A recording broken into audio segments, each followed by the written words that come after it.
Over 2,000 years ago, a small settlement on the banks of the Tiber River slowly grew into one of the most powerful civilizations the world had ever seen. According to legend, Rome began with two twin brothers named Romulus and Remus, who were abandoned as babies and raised by a wild wolf. When the twins grew up, they decided to build a city, but their rivalry turned deadly and Romulus became the first king of Rome. Under Romulus, the small settlement began attracting farmers, warriors, and travelers looking for a new life and new opportunities. But Rome needed more people to survive, so Romulus invited outsiders, criminals, and exiles to come live in the new city. As Rome expanded, conflicts with nearby tribes became inevitable, and the young city quickly learned the importance of strong warriors. Rome was ruled by kings for many years, but not all of them were loved by the people. The last king of Rome became so cruel that the citizens finally decided they would never allow another king again. In 509 BC, the Romans overthrew their king and created something new, a republic ruled by elected leaders. This new system of government would shape Rome's future and help transform it from a small city into a massive empire.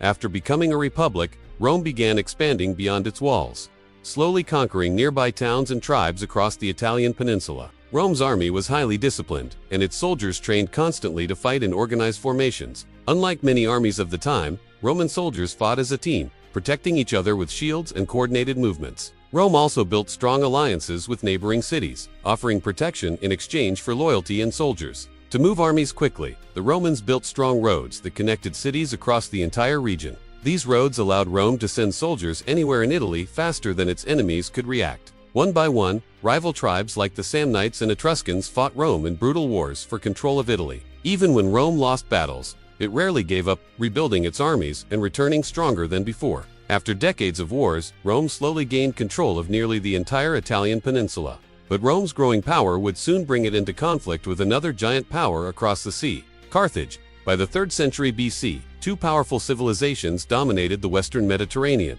Rome and the wealthy trading empire of Carthage. Both empires wanted control of important trade routes and the large island of Sicily located between them. This rivalry exploded into the First Punic War, a long and difficult conflict fought mostly at sea. Rome had little naval experience at first, but the Romans quickly learned and built hundreds of powerful warships. After years of brutal fighting, Rome finally defeated Carthage and took control of Sicily. But Carthage was not finished, and a brilliant young general named Hannibal prepared to strike back. Instead of attacking Rome by sea, Hannibal planned something bold and completely unexpected.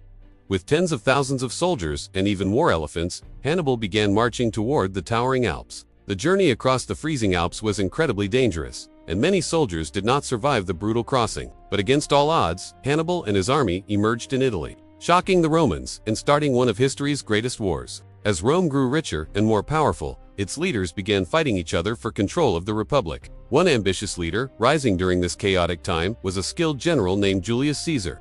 Caesar was sent to conquer the wildlands of Gaul, a vast region that is now modern-day France. For nearly 10 years, Caesar's armies fought fierce battles against powerful Gallic tribes. Through strategy, discipline, and bold attacks, Caesar eventually defeated the Gallic resistance. Caesar returned to Rome as a famous hero, but many senators feared his growing popularity. The Senate ordered Caesar to give up his army, but he made a decision that would change Roman history forever. When Caesar crossed the Rubicon River with his army, it meant civil war had begun. After years of fighting, Caesar defeated his rivals and became the most powerful man in Rome. But some senators believed Caesar wanted to become king, and they began secretly planning against him. Many Roman senators feared Julius Caesar was gaining too much power and secretly began planning to remove him forever. They chose a specific day for their plan, a day the Romans called the Ides of March. On that morning, Caesar walked toward the Senate building, completely unaware of the danger waiting inside. As Caesar entered the Senate, the group of conspirators slowly surrounded him. Suddenly, the senators pulled out their daggers and attacked Caesar in a shocking act of betrayal. Julius Caesar fell to the ground, and the conspirators believed they had saved the Roman Republic. But instead of restoring peace, Caesar's death pushed Rome into another long and destructive civil war. One of Caesar's supporters, his adopted son Octavian, slowly rose to power during the chaos. After defeating his final rival, Octavian became the first emperor of Rome and took the name Augustus.